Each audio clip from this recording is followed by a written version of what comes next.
Hello, I'm Domonique Foxworth, joining you from Podville Media in Washington, D.C., and this is the only NFL show that's undefeated. Never lost.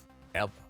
Today, we discuss the impact of COVID-19 on sports, the man they call Cheetah, playing musical chairs with the quarterbacks in Miami, and the best landing spot for a new head coach. Warning, this week I'm putting up arcade numbers like Tyreek Hill. Ding, ding, ding, ding, because I don't give a damn.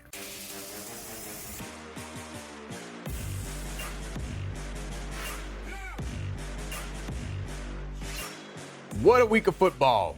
A 3-time rescheduled game, 2 blowouts on Thanksgiving, and 1 team left with no quarterbacks. Here to discuss it all with me is former Pro Bowl linebacker, my neighbor and my friend, DeQuell Jackson. What up, Q? What's going on, Nick? So what's up with your teams? Your sorry teams seem to be playing well right now. Your Browns you played for, they out here winning 8 games already. And the Colts, they had a little bit of a setback last week, but they're headed for the playoffs. What's going on? Hey, listen, there's good football where I played. You know, good teams actually wanted me to play for them. So I'm extremely excited for the Cleveland Browns. They hadn't won this many games in a very long time. Kudos to them. And, quite frankly, the Colts, they're expected to win. Let's go to control room. Big Trav, what you got for me?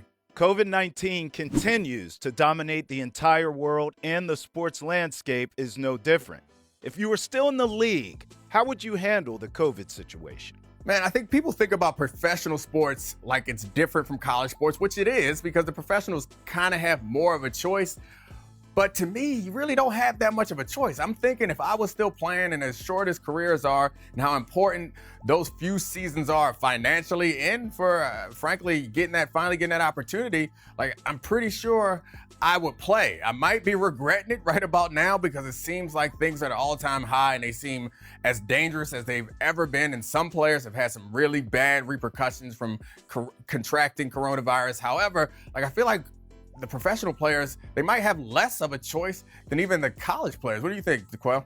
Well, I think it all depends on where you are financially, where you are with your family, if you have young kids with predisposed issues. I think all these things come into account. But if I were playing right now, you're kind of forced to play the game, right? Because you're in a situation where a lot of people have lost jobs and you have an opportunity to make money for your family. And quite frankly, that's what you're going to do. And if I were still in the National Football League right now, there's a great chance I would be playing. All right, Big Trav, what's next? Tyreek Hill continues to put up video game numbers with Patrick Mahomes every week. Hill leads the league in touchdowns.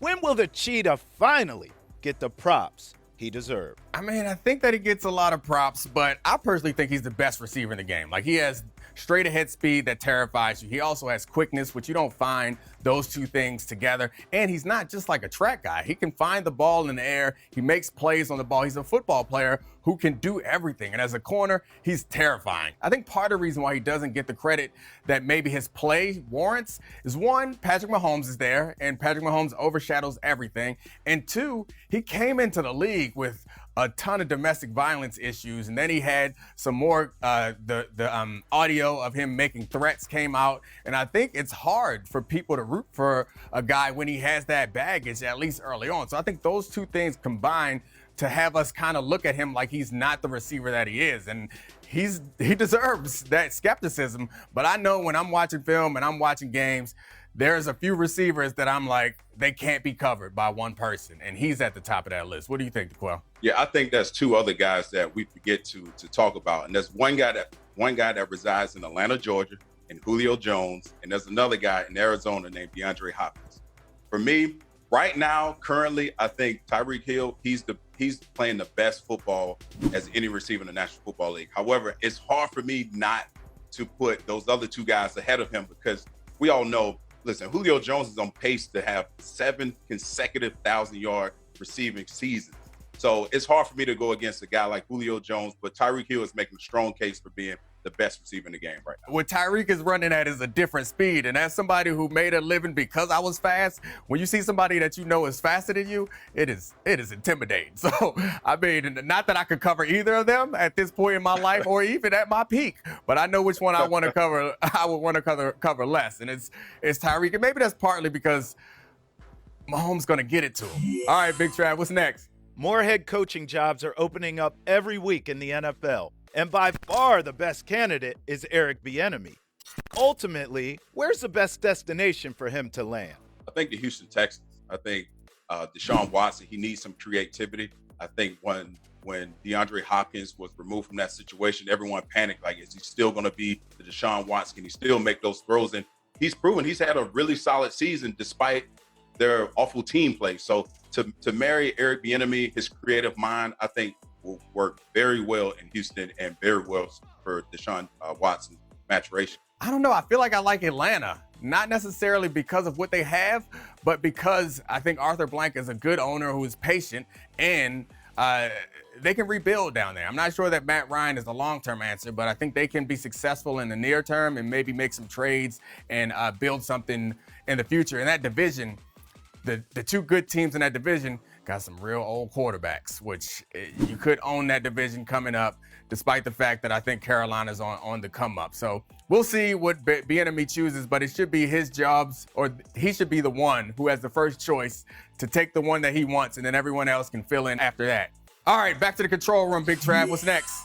At first it was Fitz magic. Then it was Tua time. Now it's a full-blown love triangle in South Beach.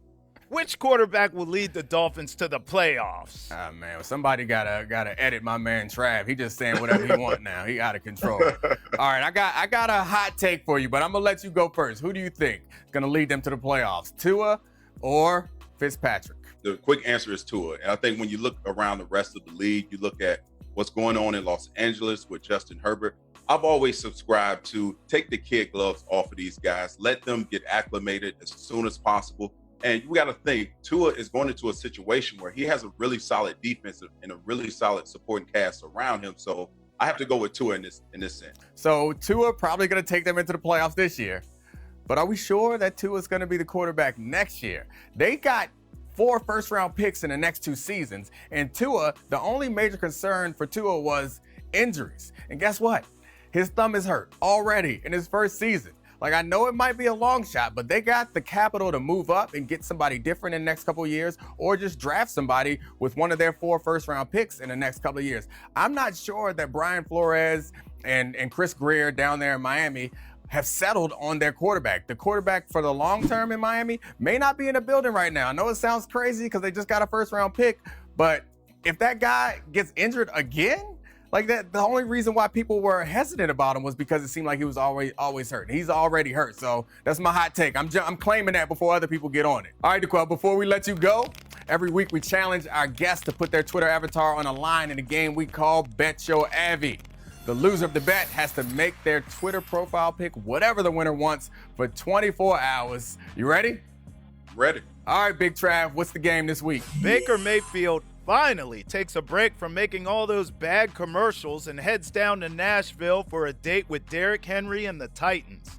In a battle between 2 8-3. Who you got? Browns or Titans? All right, first of all, Baker's commercials are fantastic. Yeah, they're really good. Yeah, I mean, why are you just hating, Trav? The I really commercials are great. I love it, especially when you had to go through security a bunch of times. Anyway, so I'm going to let you choose. I feel like you're cornered. You got to go with your guys, right? I am a bit cornered here.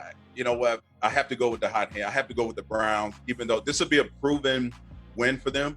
You look at their 8 wins. They beat some bad football teams, and right now they need a solid win to give them confidence to finish the season off. I have to go with Baker Mayfield and that running game. Nick Chubb was back. He's had a tremendous effect since his return from injury. Right. Have to go with the Browns. I like where I sit right now. I'm feeling pretty confident because the Titans are coming off of a dominating win against your Colts. And now they are going up against your Browns. And man, I know they beat the Jags last week, but Baker looks so bad. Like, he was so inaccurate throughout the course of that game. So they drafted you, so you got to stick with him, I guess. But I'm very happy with getting Derrick Henry. And I was going to say that improved defense, but they weren't challenged that much last week. But they are headed in the right direction, I would say. So I'm feeling pretty confident. You nervous? A little bit, because their injury will make anyone nervous. All right, DeQuell, I appreciate you joining us, man. I will catch you in the neighborhood eventually, I'm sure. I'm sure I'll catch you walking down the streets. That's it for today. Thanks for watching, and please make sure to subscribe to The Undefeated on YouTube and catch up on all the previous episodes. You're welcome.